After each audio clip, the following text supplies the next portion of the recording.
On a hot summer's evening, your loyalty card is probably useful just to cool you down.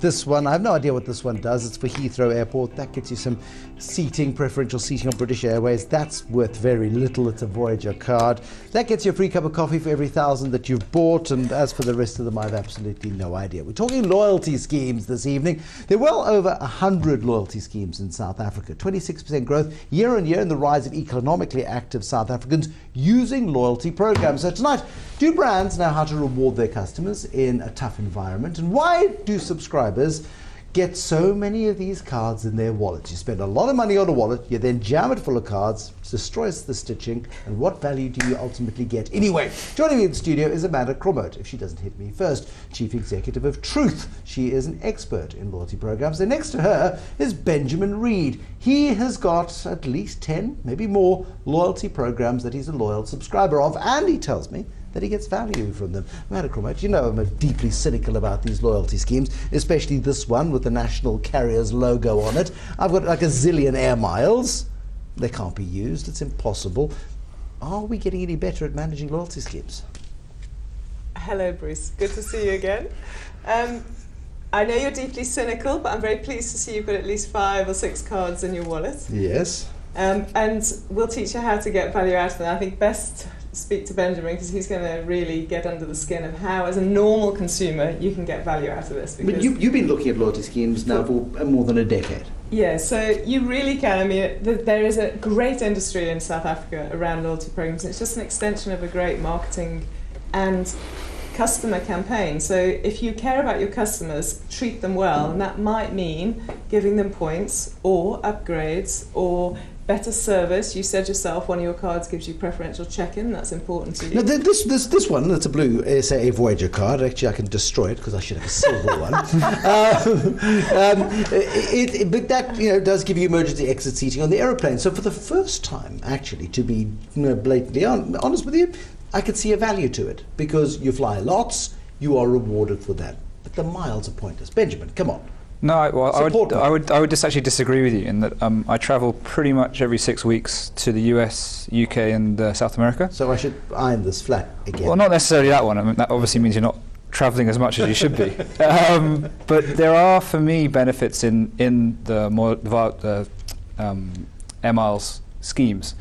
Unfortunately, I've just left British Airways and moved to American Airlines for exactly this reason, whereas I couldn't get enough, or I wasn't getting enough out of it from BA. And American Airlines have just improved their scheme in that you're actually given free upgrades every X amount of flights, and they make it really worthwhile to you being part of their scheme. But that is the point, though, isn't it? I mean, British Airways went through a whole process of upgrading their Avios, and Avios were going to be the next big thing, but it kind of seemed like more of the same.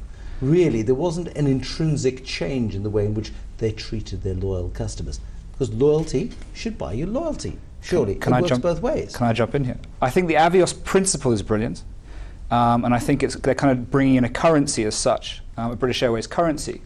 However, my big gripe, and it's not with Avios, it's more with British Airways, is it's impossible to use your miles. Whereas other airlines, SAA, are very good. They actually, 2 days before the flight, if they've got seats and you've got the miles, upgrade. It's just having the tricks of the trade that allow you to use them. And BA, where do you learn the tricks? I'm a very good travel agent. But that's it. So you've got somebody who facilitates that process. Correct. For a fee. Correct.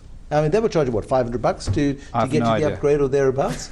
I'm not sure of that. Okay, what other cards work for you? So you've switched airlines based on... I haven't switched airlines, I've switched loyalty programs. So I still fly with British Airways, but my loyalty program... I'll let Amanda go into more details. Okay, but now this is interesting. So, with, for example, the One World, the Star Alliance, Correct. For example, you could be carrying a different airline's Star Alliance card. That's exactly what I've done. So I can help there, Bruce, because I was part of launching One World for British Airways many years ago. So exactly that. You can be on the carrier of your choice. In Benjamin's case, from South Africa would be British Airways, but as he flies a lot to the States as well, as a vested interest that he has an American carrier, American Airlines, and you pool your points, so you pool them faster.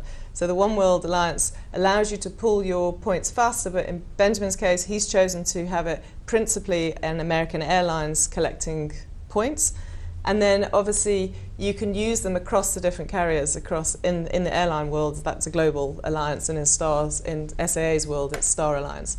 So that, and actually you were talking about Avios. Avios in South Africa actually have done exactly that, but not just about flying. They're talking about, okay, the average consumer doesn't necessarily fly like Benjamin does. They might go to Pick and Pay, they might go to BP for their fuel, they might fly on Kulula. And Avios have just launched with Kulula, where you can actually collect Avios on Kulula as their frequent flyer program. But you also shop at Pick and Pay, so you can switch your smart shopper points, pick up Avios when you're filling with petrol. Is there a single encyclopedia that says, here's the best way to get value out of these interrelated schemes? Because there you've got a pile in front of you, Amanda, and on top of that is the Smart Shopper card, which when it was launched, a lot of people would, it's what, 1% or something, but suddenly 1% of an awful lot of a family shopping over a year is a lot of money. Is quite a lot of money. And you can switch it, for example, in my case, my vested interest would be to switch to Avios, so I still fly it. I still buy it Pick and Pay, but I switch to Avios and I can collect Avios elsewhere. And then I can redeem them either on flights or hotels or other things that are interest to me. But obviously if you don't shop, if you don't fly much or you're not interested in travel, you might then use your Smart Shopper points to get a Christmas present or get a birthday present for your daughter or whatever it is. Or just I bet some people will be using it to buy their electricity for that weekend. You know, so it appeals to every different consumer in South Africa. How does the logic work? Now, in Benjamin's case, he really likes the American Airlines scheme, and so he's now thinking about the way he's going to change his travel. For the likes of a Pick and Pay, they're harvesting data, they're harvesting information from us. That is their payback, and in return, they give us a small portion of our shopping, the price of our shopping back. Yeah, absolutely. I mean, the strategic principle behind a particular retail loyalty program is to be able to get to know their customers better. So they've got millions of customers coming through the door, and without a loyalty scheme or a financial services program, they can't get to know them on a one-on-one basis to be able to talk to them, understand shopping preferences, offer more of what the customer likes, offer discounts on what the customer likes, offer discounts on things the customer may not know they like, but then they do like because the data says so. So it really is about getting the data, but not just so they can cross-sell and market more, but also how they can drive much more meaningful strategies within the entire business. So whether it's how they service... Do they utilise that data adequately? Because the story of big data is well known, and the problem with big data is there's so much of it. Yeah. Then who's actually harnessing? So the retailers now, a player like Pick and Pay or Woolworths. I mean, I've got my own personal executive experience at Woolies. They absolutely are using the data. Pick and Pay are using the data. Clicks are using the data. And you've got, other retailers like Truworths who don't necessarily have a loyalty program, but they've got financial services relationships, so they also have data to play with. And the banks as well. I mean, let's look. You mentioned Vitality. I mean, Benjamin and I are both avid Vitality. No, Vitality is there. eBucks, you've got an eBucks card. I'm interested in what's in Benjamin's pile over there, because you've got a huge pile, Benjamin, and you are an active member of these 10 schemes. Pardon? Stark Airs, the garden centre. Lovely, yes. We've always got to have a garden centre loyalty card. Absolute Pets. Seriously? Yeah. If you've got dogs, yeah. It actually makes a difference. And the rest of my wives. Okay, but the point is, you were talking earlier about hotel schemes being particularly useful. Which is a specific gripe of mine, given that I spend probably over 90 days in a hotel every year. And for me, it's what Amanda was saying. It's not only data, but it's also how then you treat your customer because of that. And for me, all I wanted to get into a hotel. I normally arrive early into Sao Paulo. I want a room, I want a shower, and I want to get out. I don't want to have the conversation. I definitely don't want the free drink because I'm not a drinker. So it's just knowing that about me. And it's not difficult. It's simple facts that a hotel should have. So I've just had a massive argument a week ago with a certain, and I won't name them, but a brand of hotel, which has led me to actually leave them after being platinum status. So I got to platinum and I just said, I've had enough. No, and what's the value in that for the company? Because if the company, all it's doing is handing out a piece of plastic exactly to make you feel so special, except until you have the experience, which makes you feel like everybody else. So exactly. So they're not using the data at all. They're not understanding that actually a free bottle of wine or a glass of wine or a free drink at the bar isn't of use to Benjamin, but actually an early check-in is 1,000,000 times more important. Yeah.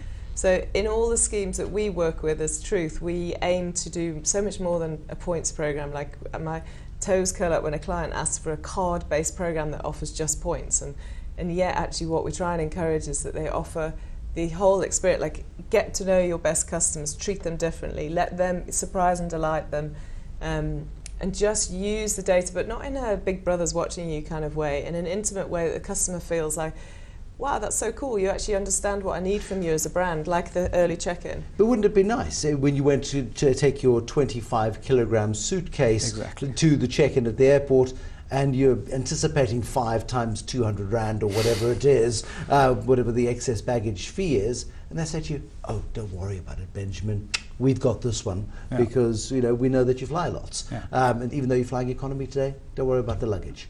But I think that's exactly what Amanda's getting at is, for some people aren't using them, but there's some that are actually making real grounds on having the data they have. And that's what the big thing is for us as consumers.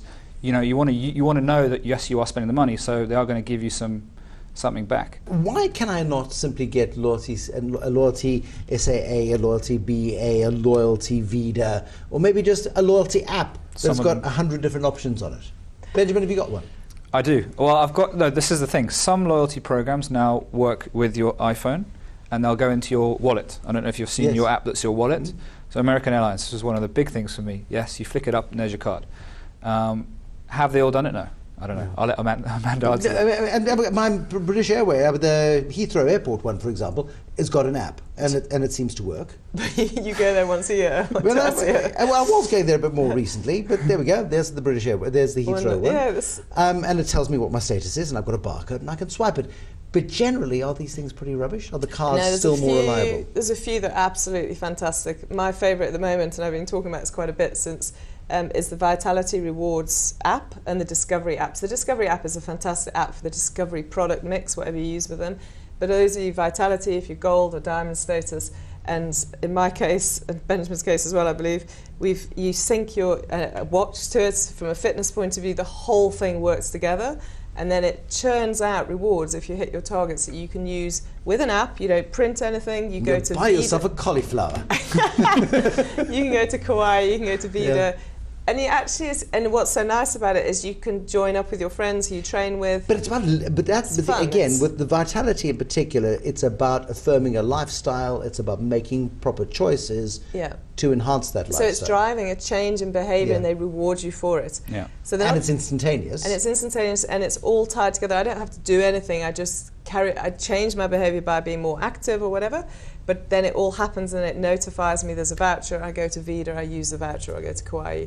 So there are apps as Benjamin says, there's certain apps but then don't work together. There isn't one single app that goes, here's your loyalty wallet, everything together. Truth, there is your challenge. We'll see you this time next year. Amanda Cromhout is the Chief Executive of Truth. Next to her, Benjamin Reid. He's a terribly loyal program subscriber. Until people upset him, then he loses his loyalty and switches, which does show that there is an enormous amount of power in consumer choice, and that consumer choice is exercised when companies fail to utilize the data that they generate from their loyalty schemes adequately. It's a quid pro quo, most certainly, but Vitality getting the thumbs up this evening on the Moneymakers. Thank you for watching. There'll be more money saving tips on the Moneymakers tomorrow, and more Moneymakers making money. Till then, bye-bye for now.